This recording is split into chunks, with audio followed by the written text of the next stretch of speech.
Red Bull's Christian Horner responds to Mercedes, calling their claim that they have not been utilizing F1 floor flexing. That's total rubbish. So we're going to be going through that in today's video, but before we get into it, first off in the world, if you could like this video, and if you do want more F1 content like this, make sure you subscribe to the channel, hitting that red button down below. But let's get straight into today's story. So Christian Horner, the team manager of Red Bull, has refuted claims that his team's car had flexing floors that gave them a significant advantage. The Bahrain downplayed Toto Wolff, the team manager for Mercedes, and said they were not concerned about their floor.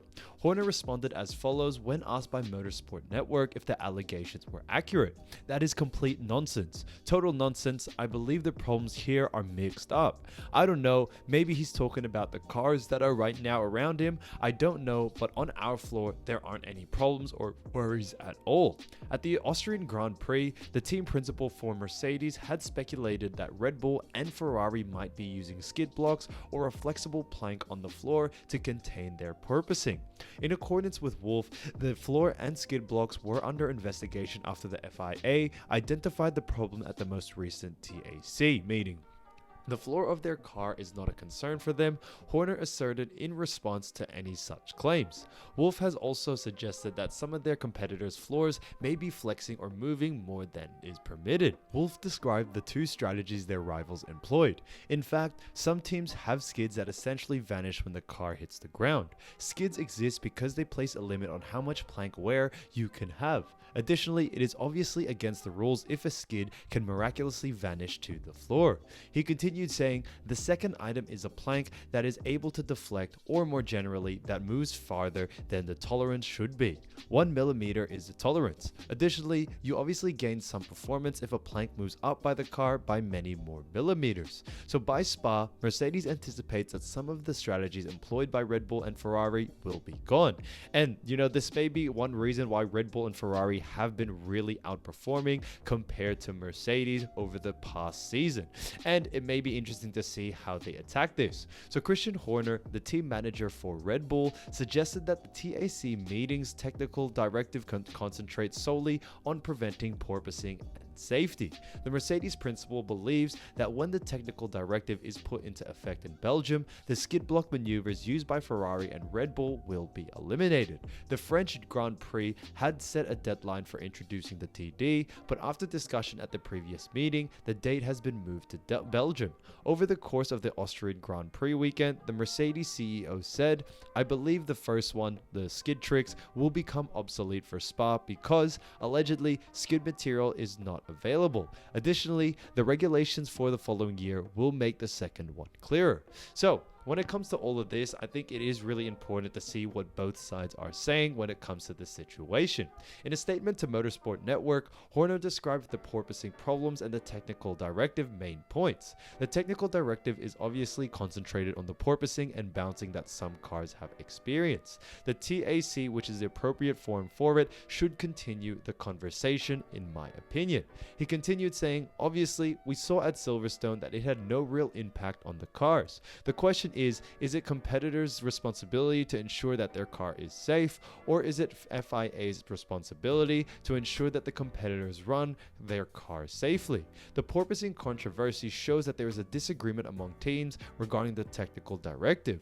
Mercedes, however, is the only team that have been impacted by the porpoising phenomenon and will benefit from the new technical directive." So it will be interesting to see how this all plays out. So as you all know as well, the Austrian Grand Prix just did happen a couple of days ago. We had Leclerc, who took first position, Verstappen second, Lewis Hamilton in third, and Russell at fourth. So I did want to mention that Russell has been putting up such a great performance this season. He has honestly been doing great. He's finished in top 5 in all Grand Prix except for the British Grand Prix, which happened a couple of weeks ago, or pretty much probably a week from now. So I think it was honestly great to see George Russell perform so well. Lewis Hamilton also back, was able to get podium. When it comes to Verstappen and Leclerc's teammates, Sainz actually didn't finish, and so didn't Perez. So Sainz actually had an engine failure that happened pretty early in the race, and it really had him struggle to get back, and it was pretty much DNF from there. We also had Ocon, who actually finished 5th. Schumacher was actually doing really well this whole Grand Prix, and he also did well in the sprint as well. And then we had McLaren, who actually fell up pretty short, with Lando coming in 7th, and then we also had Ricciardo coming in 9th. So they did get a point, however, they didn't really do so well as McLaren should. But when it comes to Mercedes, they actually have done a pretty good job recovering from their past Grand Prix. They haven't really been performing at their best, but to have Lewis Hamilton and George Russell make it in the top 5, with, you know, Verstappen and Leclerc being the only Red Bull and Ferrari in the top 5, I think it's honestly great to see that they are slowly improving and getting there as the season goes on. So the next Grand Prix is actually in France, the circuit Paul Ricard, and I think there's honestly going to be a very good course. There are 3 sectors to it, and when it comes to sector 2, there is a speed trap. There's also DRS detection zone from 7 to 8, and then also a DRS zone in section 3 as well. So I think it's honestly going to be a great race. When it comes to the number of laps, there's also 53 laps. The circuit length is 5.842 kilometers and a race distance of 309 kilometers. So the lap record is actually 1:32, and that was set by Sebastian Vettel in 2019. So, you know, it has been beaten very recently. 2019 was not so long ago,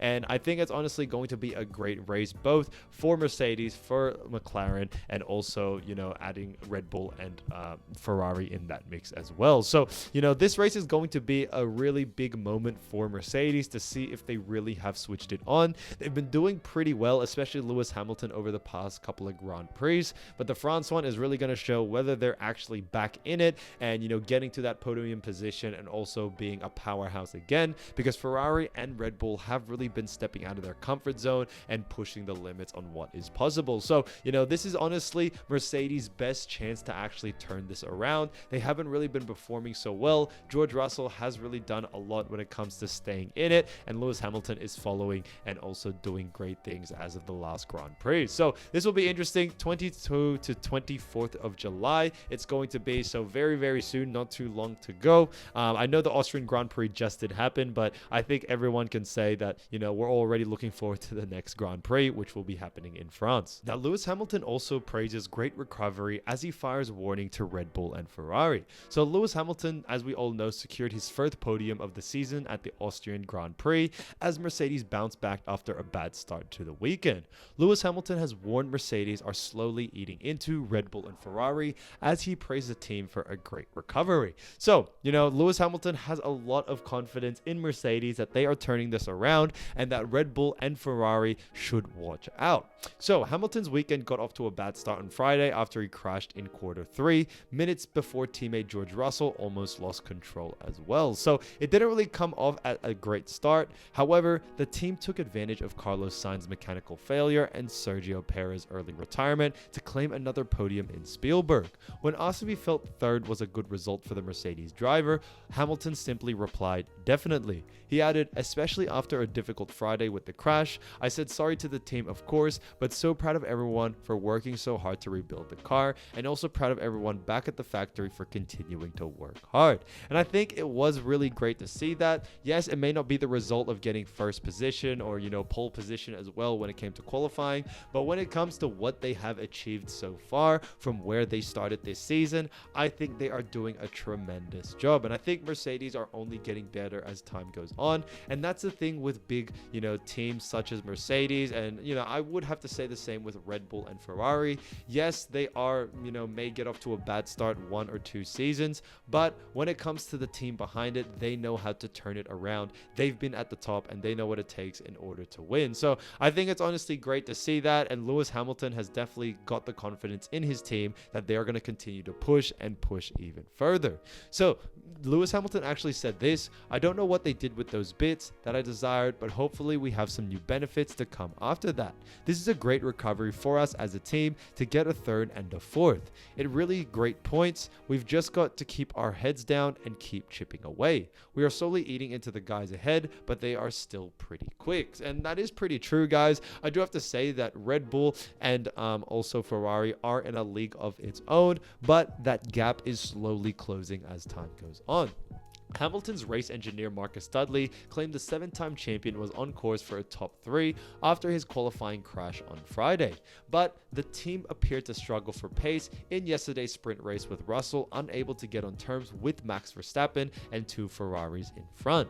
Hamilton looked a bit more competitive today. At one stage, Red Bull appeared to adjust their strategy to defend against the fast-charging Mercedes. The multiple champion lost time after a slow pit stop, but was able to hold on to 4th.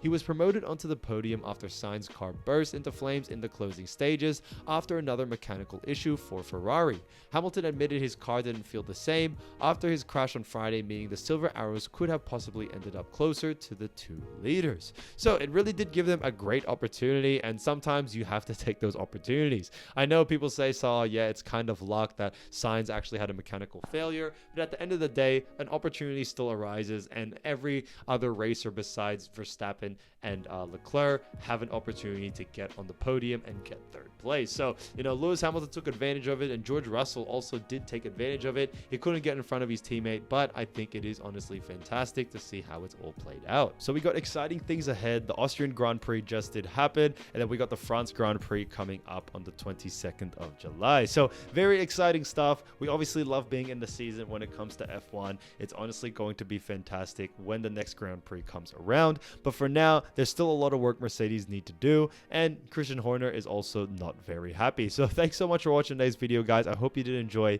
Let me know down in the comments what you think, and yeah, guys, I'll see you soon. Peace.